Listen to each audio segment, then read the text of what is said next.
پچھلے پروگرام کے ایک کویسچن کے ساتھ دوبارہ آغاز کرتے ہیں۔ یہ کویسچن کیا تھا ایک بہن نے پڑوسی ملک سے کہ ان کی ساس ان کی سگی خالہ بھی ہیں اور ہر بات میں وہ الزام لگاتی ہیں کہ میری والدہ نے، یعنی اپنی ہی بہن پہ الزام لگاتی ہیں کہ انہوں نے جادو کروایا ہے، اور بہت چھوٹی چھوٹی باتوں پہ چھینک آ گئی تو یہ جادو اس نے کرا دیا،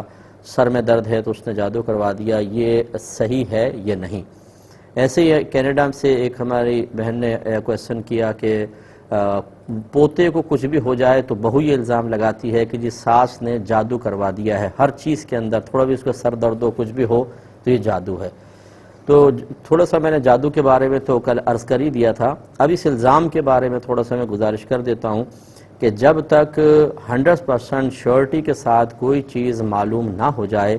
کسی پر الزام تراشی کرنا، بہتان لگانا، یہ حرام اور گناہ کبیرہ ہے۔ یقینی سی بات ہے کہ یقینی طور پہ معلوم ہو گیا تو پھر یہ الزام نہیں ہے، پھر تو ایک بیان حقیقت کہلاتا ہے۔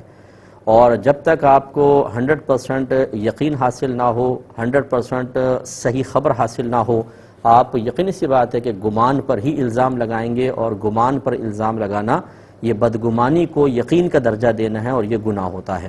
اور یقینی سی بات ہے کہ جادو ٹونا ہے یا نہیں ہے، کسی نے تعویذ کروایا یا نہیں کروایا، اس کا یقین یا تو اس طرح حاصل ہو سکتا ہے کہ خود کروانے والا اقرار کرے کہ ہاں میں نے ایسا کروایا ہے،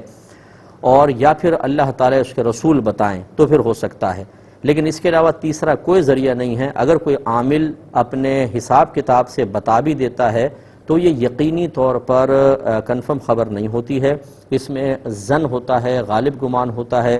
اور وہ بھی غالب گمان اس کی نظر میں کہ زیادہ میرا گمان یہ ہے، ورنہ حقیقتاً اس کی شرعی کوئی حیثیت نہیں ہے کہ آپ ذائچہ نکال کر کسی پر بھی اس طرح الزام تراشی کے دروازے کھول دیں۔ اسی لیے جو اچھے عاملین ہوتے ہیں، جو صحیح کام کرنے والے ہیں، جو واقعی خوف خدا رکھ کر مخلوق خدا کی خدمت کے جذبے کے ساتھ کام کر رہے ہیں، وہ کبھی بھی 100% یقینی لہجے کے ساتھ، استحکام کے ساتھ یہ بات نہیں کہیں گے، بلکہ وہ یوں ہی کہے کہ ہمارے حساب کتاب سے ایسا آ رہا ہے کہ لگتا ہے آپ پر کسی نے کچھ کروایا ہے، لیکن یہ کوئی 100% شیورٹی کے ساتھ نہیں ہے۔ لیکن جو عام قسم کے عاملین ہوتے ہیں، جن کا کام ہی لوگوں کی جیبیں خالی کروانا ہے، ان کو وسوسے میں مبتلا کرنا، ان کو ذہنی پریشانی میں، خوف میں، ڈر میں مبتلا کرنا، تاکہ وہ ان کے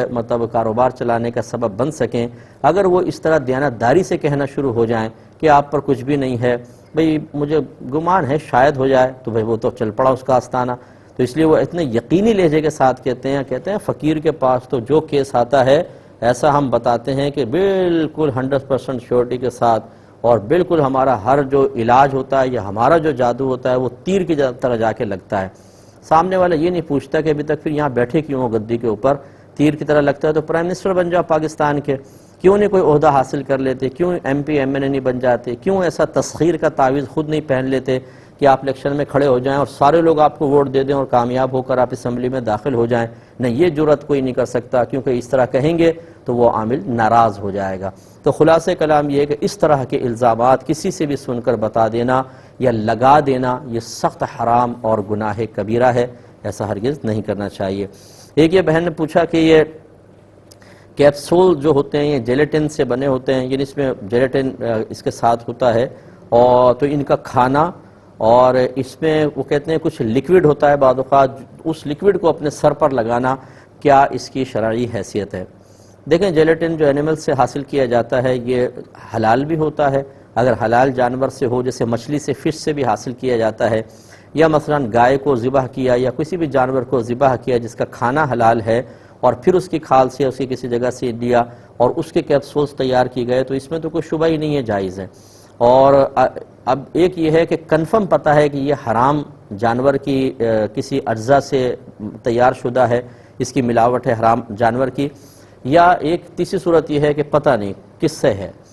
تو یاد رکھیں کہ حرام جانور سے اگر ہے تو یہ صرف اس وقت استعمال کر سکتے ہیں جب حلال تمام ذرائع طویل عرصے تک کسی ماہر ڈاکٹر کی نگرانی میں استعمال کرتے رہے اور شفا حاصل نہ ہوئی، اور اب تکلیف حد سے زیادہ بڑھ چکی ہے اور صبر کرنا مشکل ہے، بہت زیادہ اذیت اور تکلیف میں ہے، تو پھر یہ حرام کی طرف بقدر ضرورت علاج کی غرض سے بڑھا جا سکتا ہے۔ اور اگر پتہ نہیں ہے کہ یہ ایسا ہے، یہ کس جانور کا ہے، تو پھر اولاً وہی ہے کہ حلال سے کریں، لیکن اگر اس سے صحیح نہیں ہو رہا تو زیادہ شدید نہ بھی ہو تب بھی آپ اس طرف آ سکتے ہیں، کیونکہ کنفرم نہیں ہے کہ یہ حلال سے حرام سے، اس میں گنجائش کافی ہوتی ہے کہ استعمال کر سکتے ہیں۔